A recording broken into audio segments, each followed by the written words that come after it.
Porque tem muito cristão que fala do que não sabe, critica Deus. Esse negócio de predestinação, esse negócio de eleição, Deus é injusto. O que é que você sabe? Você foi conselheiro de Deus? Você conhece a mente do Senhor? Por que você fala de coisa que você não sabe?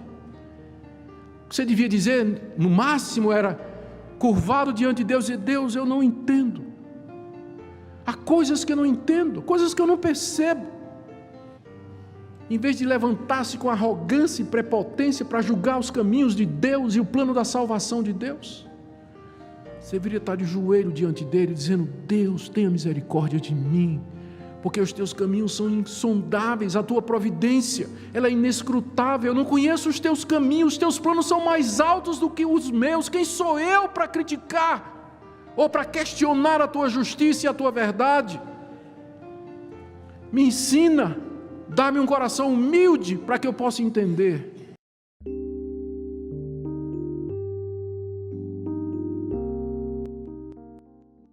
Ele expressa sua admiração em primeiro lugar dizendo: ó profundidade da riqueza, da sabedoria e do conhecimento de Deus. O conhecimento de Deus é o saber de Deus, é o saber dele em ter concebido um plano tão profundo e tão sábio. Consiste no conhecimento que Deus tem da natureza humana, no conhecimento que ele tem do mundo que ele criou, do conhecimento que ele tem das coisas eternas e da própria história. E a sabedoria de Deus consiste em ter usado esse conhecimento para fazer coisas nesse seu plano que aos olhos humanos ou à mente humana parecem impossíveis. Tornar-se plenamente homem, sem deixar de ser Deus, para morrer na cruz pelos homens. A profundidade da sabedoria desse conhecimento. Tornar justos pecadores, sem que isso faça com que ele se torne injusto. Que profundidade da sabedoria de Deus em conseguir fazer isso. Eleger e predestinar quem ele quis para ser salvo, sem com isso cometer injustiça e sem fazer acepção de pessoa.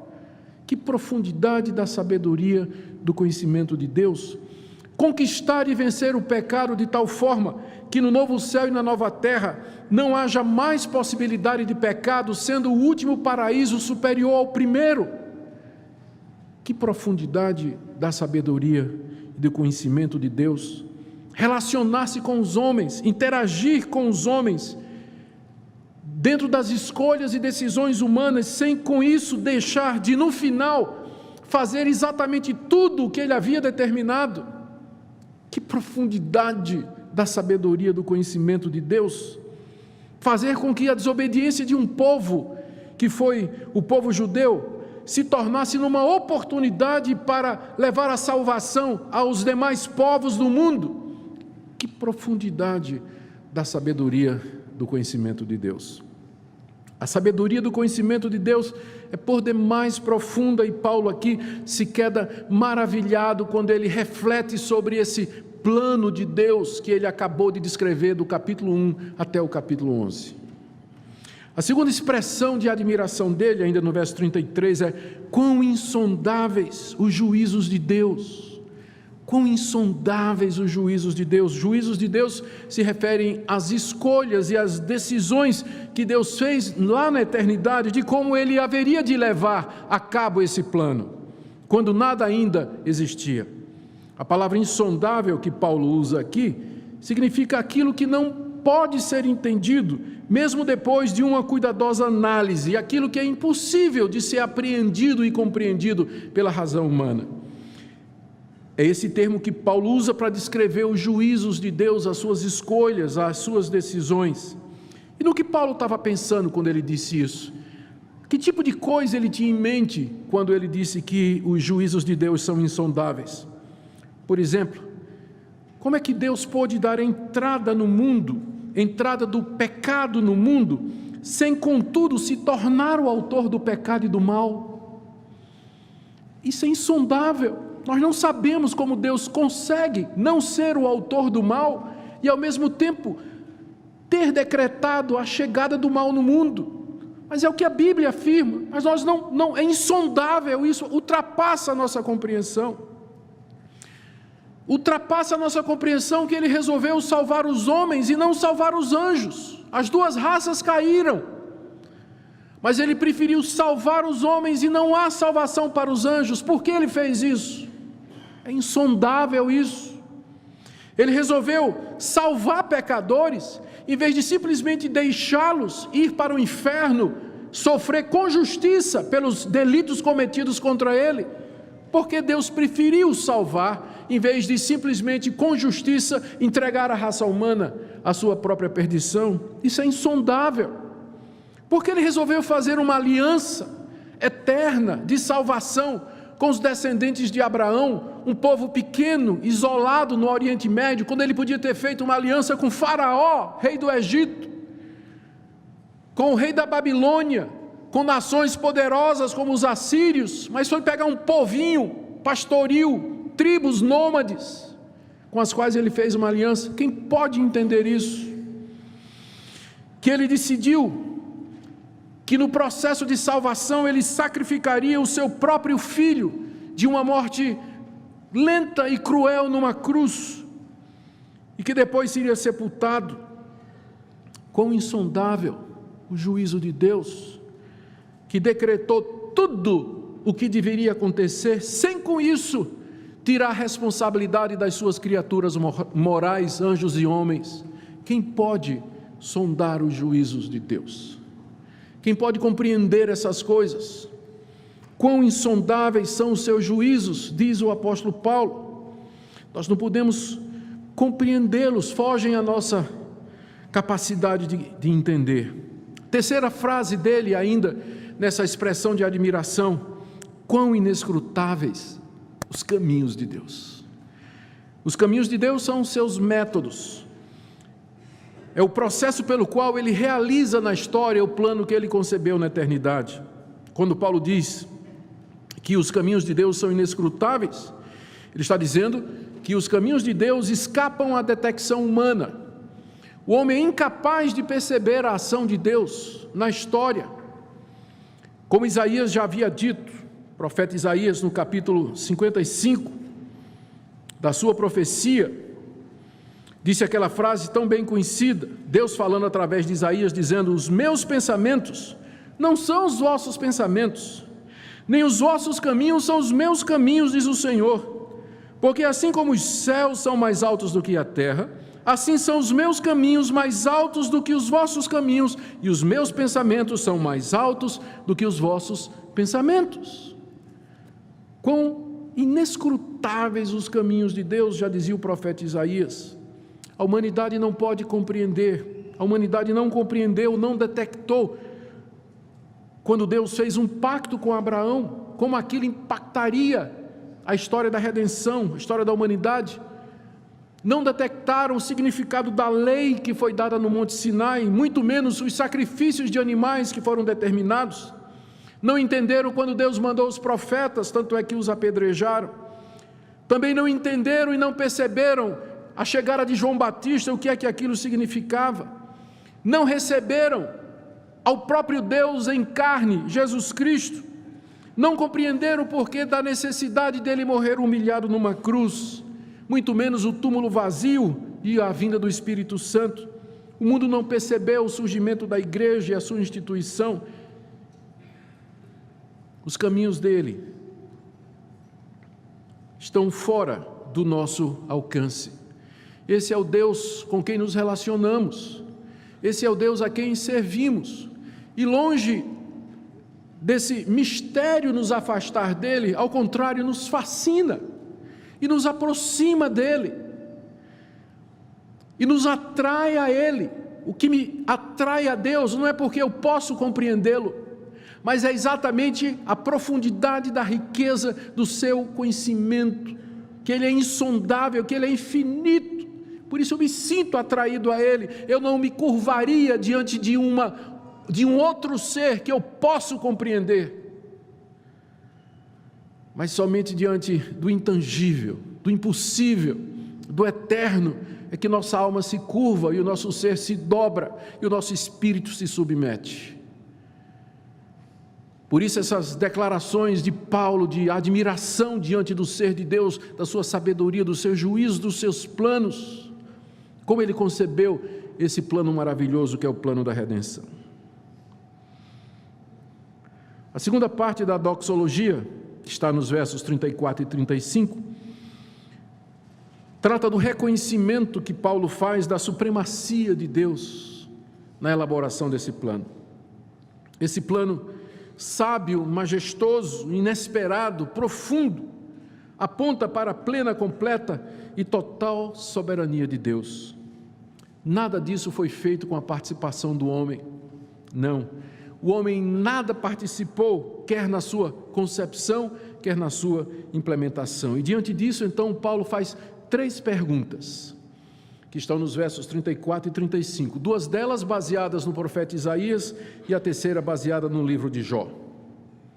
As 2 primeiras perguntas estão baseadas em Isaías capítulo 40, versos 12 em diante, quando Deus, falando através de Isaías, pergunta: quem guiou o Espírito do Senhor? Ou como seu conselheiro o ensinou? Com quem tomou ele conselho? Para que lhe desse compreensão? Quem o instruiu na vereda do juízo? E lhe ensinou sabedoria e lhe mostrou o caminho do entendimento? Deus, falando através do profeta Isaías, pergunta ao povo de Israel: quem é que me guiou? Quem é que me deu conselho? Quem é que me orientou a fazer todas estas coisas? Não foi a minha própria mão que fez tudo isso? Deus está se comparando e mostrando a sua superioridade aos falsos deuses que o seu povo adorava naquela época. Paulo usa a expressão de Isaías e pergunta aos seus leitores. Ele pergunta aos seus leitores: por quê? Primeiro, quem conheceu a mente do Senhor? Que é a mesma expressão de Isaías. Quem é que conheceu a mente do Senhor? A mente do Senhor é a maneira do Senhor pensar. É como Deus pensa, é como Ele raciocina. Quem é que conheceu isso? Quem é que conhece o coração de Deus, os desígnios e os intentos de Deus? Pergunta Paulo, seguindo a pergunta de Isaías: quem conheceu, ou como diz a NVI, quem conhece a mente do Senhor? Quem é que pode entender os pensamentos de Deus, seus propósitos e os seus desígnios?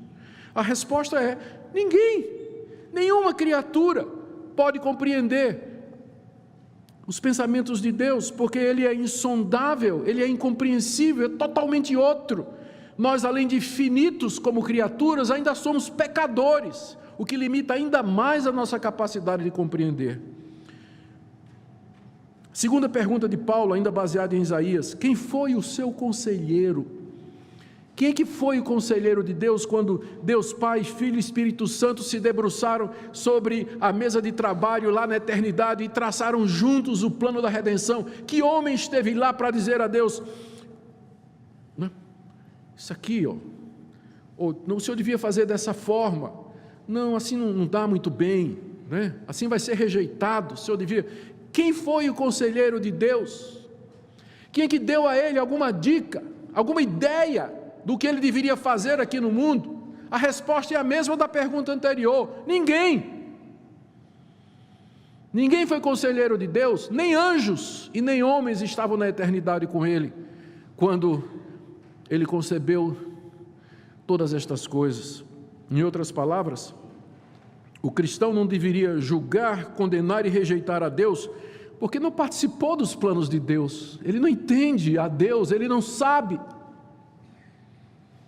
A terceira pergunta é baseada em Jó, capítulo 41, verso 11, quando Deus então confronta a Jó e pergunta a Jó o seguinte: quem primeiro me deu a mim para que eu haja de retribuir-lhe? Quem primeiro deu a mim para que eu haja de retribuir-lhe? Pois o que está debaixo de todos os céus é meu. É como se Paulo, usando Jó, perguntasse aos seus leitores: a quem Deus está devendo? Quem é que deu alguma coisa a Deus de forma que Deus se tornou devedor? Ou quem é que fez alguma coisa que merecesse de Deus uma retribuição, algum favor ou algum reconhecimento? Que criatura consegue dar a Deus alguma coisa que coloca Deus em seu débito? A quem Deus deve? Deus não deve nada a ninguém. Quem é que primeiro deu a Ele para que Ele fique na obrigação de dar alguma coisa a alguém? A resposta é a mesma das perguntas anteriores: ninguém. Deus não é devedor de ninguém. Ele faz o que Ele quer porque Ele quer, e não porque Ele está em dívida com você ou com qualquer outro componente da raça humana. Foi Ele que colocou tudo em movimento, exclusivamente pela sua sabedoria e pelo seu poder criador. Tudo pertence a Ele. E isso leva inevitavelmente à terceira parte da doxologia, a parte final, quando Paulo então conclui que, se é assim, a glória tem que ser de Deus, não pode ser humana. Deus não vai dividir a sua glória com ninguém diante de tudo isso. Verso 36: porque dele, e por meio dele, e para ele são todas as coisas, a ele, pois, a glória eternamente. Amém. A conclusão inevitável do apóstolo Paulo é que toda a glória deve ser dada a Deus. Dar glória a alguém significa reconhecer o valor, o mérito, elogiar aquela pessoa e dar-lhe todo o crédito por aquilo. É isso que significa dar glória a Deus, é reconhecer: Deus, tudo é teu, não há ninguém semelhante ao Senhor. A ti pertence tudo o que existe, a ti somente seja o louvor e a gratidão, a nenhum de nós, não a nós, Senhor, mas ao teu nome da glória, já cantava o salmista. É isso que significa glória a Deus. A conclusão de Paulo é que a história termina exatamente com isso, com toda a glória sendo eternamente dada a Ele. O porquê do verso 36, o início do verso 36, introduz essa razão pela qual toda a glória tem que ser de Deus eternamente. O porquê. Por quê? Por que Deus deve receber a glória? Primeiro, porque dele são todas as coisas. Ou seja, tudo que existe pertence a Ele. O mundo, o mar, os céus, o cosmos, as estrelas, a diversidade e a variedade da vida, as almas humanas, os anjos, os homens, todos, tudo pertence a Ele. Dele são todas as coisas. Segundo, por meio dele são todas as coisas, ou seja, tudo que existe, existe por meio dele. Ele não somente criou, como ele também sustenta, pela sua providência, pelo seu cuidado e pelo seu poder.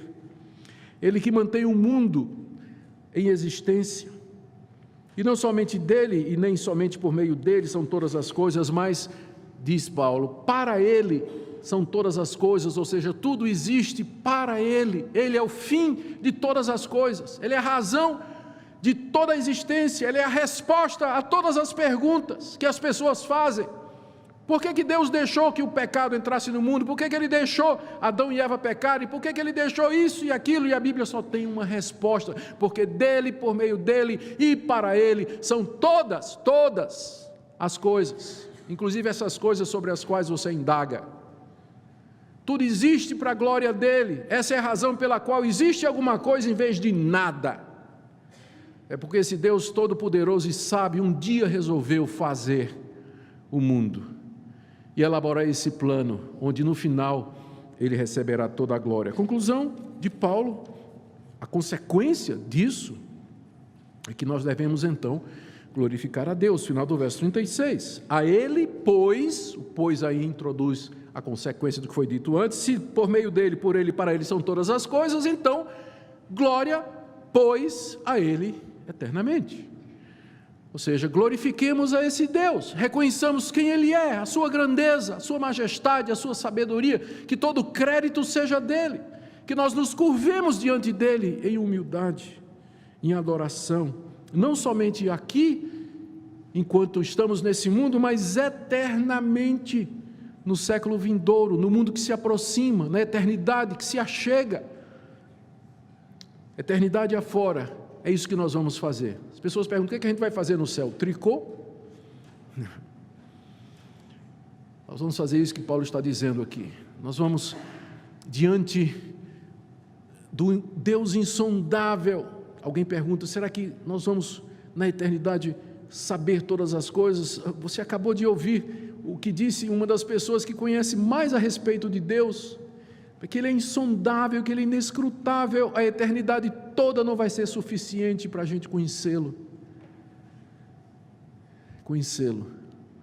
e esgotar o conhecimento dEle. E é nisso que está a eternidade da eternidade, é nisso que está a razão de ser da eternidade, essa comunhão infindável com esse Deus inesgotável. É isso que faz o céu ser o que é. O que nós podemos aprender aqui, queridos?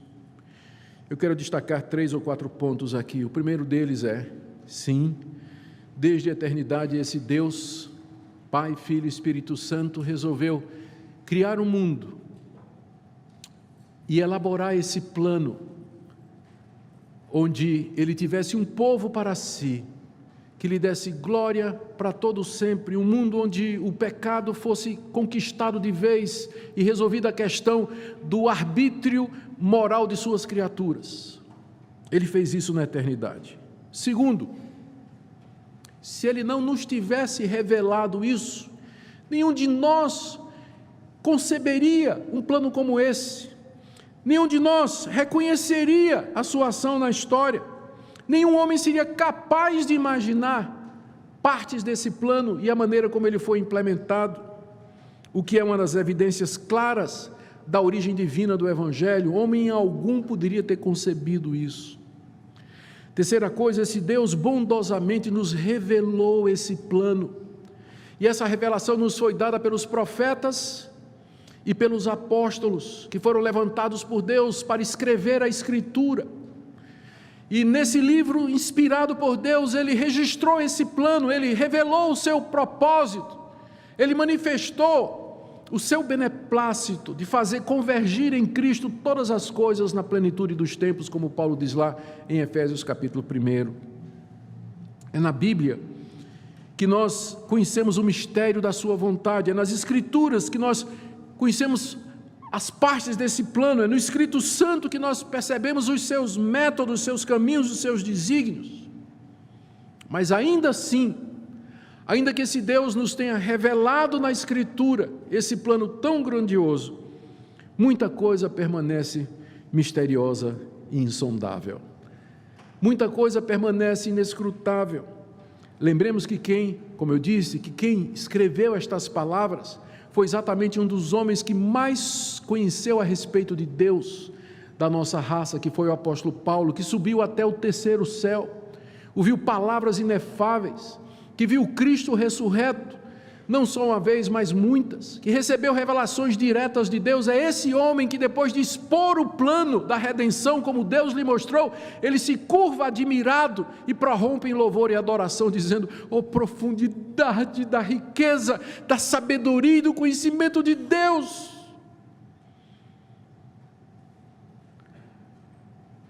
E aqui, então, eu termino dizendo, é exatamente a meditação nesse Evangelho que deve levar o crente a sentir alguma coisa. É meditar nesse plano, na grandeza de Deus, na sua sabedoria, nos seus mistérios, que faz com que as paixões mais profundas despertem do nosso coração. É aqui que você pode gritar aleluia. Não tem nada na igreja presbiteriana contra crente gritar aleluia. A gente só quer que você grite na hora certa. Como é que o crente se emociona? Qual é a verdadeira origem das genuínas emoções religiosas? Não é a indução psicológica feitas por animadores de culto, induzindo o povo a um êxtase emocional através da música ou de qualquer outras coisas. Não, é fácil fazer isso em qualquer lugar. Mas as verdadeiras emoções religiosas são aquelas despertadas pela contemplação desse mistério, da profundidade do conhecimento de Deus, da sua grandeza e da sua majestade. Se isso não colocar você de joelhos, se isso não humilhar você, não encher os seus olhos de lágrimas e fazer com que a alegria embandeire o seu coração, alguma coisa está errada. Você talvez nunca compreendeu o Evangelho. se Ele não produz isso em você, essa admiração que Paulo está sentindo aqui. Porque é isso que tem que mover o nosso coração, é isso que nos anima no meio do sofrimento, é isso que faz com que nós consigamos passar pela tribulação, pela dor, pela doença, pela oposição, porque é isso que alegra e enche de gozo o nosso coração, porque nós podemos dizer que conhecemos esse Deus, é esse Evangelho que nos motiva a mudar de vida. É impossível alguém compreender o Evangelho como Paulo explicou aqui e não ter a sua vida mudada e continuar como era, se sentir indiferente para com essas coisas, como se fosse apenas uma coisa de final de semana. Nós estamos falando de coisa aqui que mexe com o mais íntimo do ser humano. É impossível ficar indiferente diante desse Evangelho. Ou você vai odiá-lo profundamente, ou você vai amá-lo com todas as veras da sua alma e vai dedicar-se inteiramente a viver para Cristo Jesus, que é o centro desse plano. E é isso que deveria levar o cristão a calar a boca, porque tem muito cristão que fala do que não sabe, critica Deus. Esse negócio de predestinação, esse negócio de eleição, Deus é injusto. O que é que você sabe? Você foi conselheiro de Deus? Você conhece a mente do Senhor? Por que você fala de coisa que você não sabe? O que você devia dizer, no máximo, era curvado diante de Deus e dizer: Deus, eu não entendo. Há coisas que eu não entendo, coisas que eu não percebo.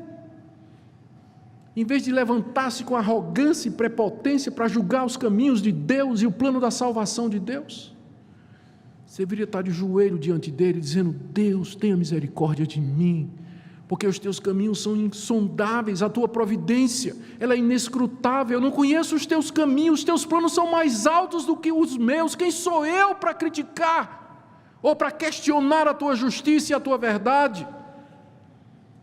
Me ensina, dá-me um coração humilde para que eu possa entender.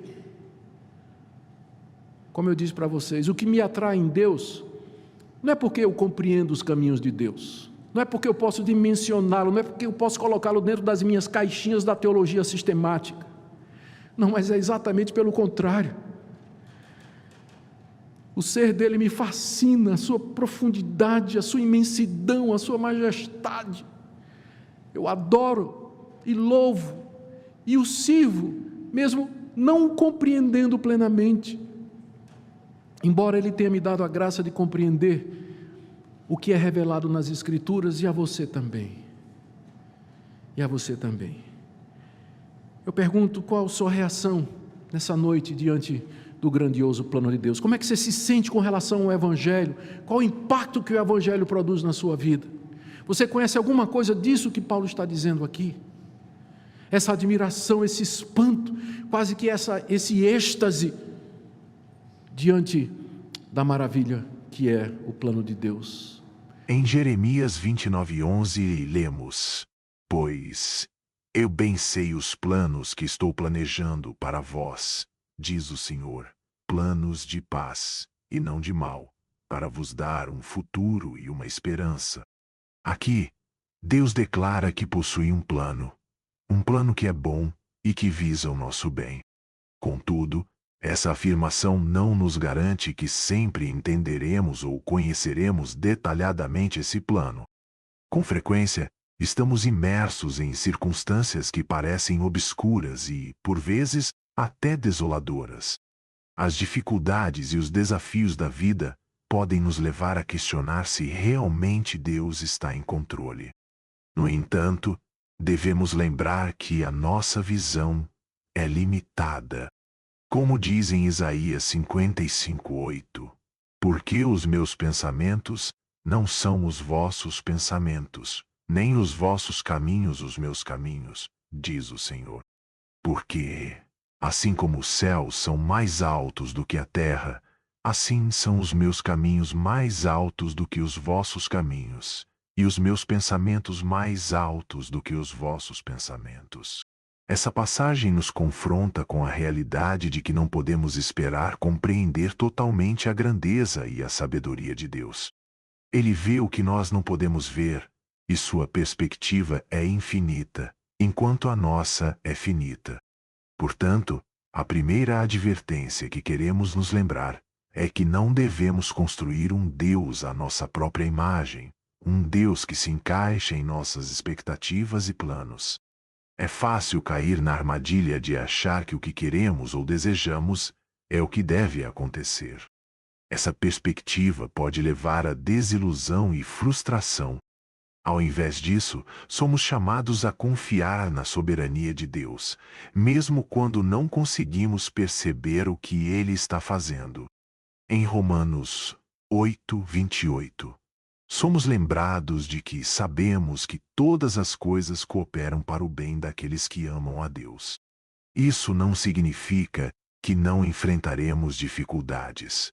Significa que Deus está trabalhando em todas as coisas, mesmo nas situações mais difíceis, para cumprir seus propósitos eternos. Além disso, essa falta de conhecimento sobre os planos de Deus deve nos levar a um lugar de oração e dependência constante.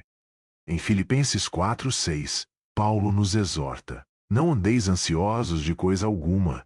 Antes, em tudo, sejam conhecidas diante de Deus as vossas petições, pela oração e súplica, com ação de graças. Quando confiamos em Deus e fazemos nossas petições a Ele, encontramos paz, mesmo em meio à incerteza. Essa prática de oração nos ajuda a alinhar nossos corações com a vontade de Deus, permitindo que aceitemos seu plano, mesmo que não entendamos completamente.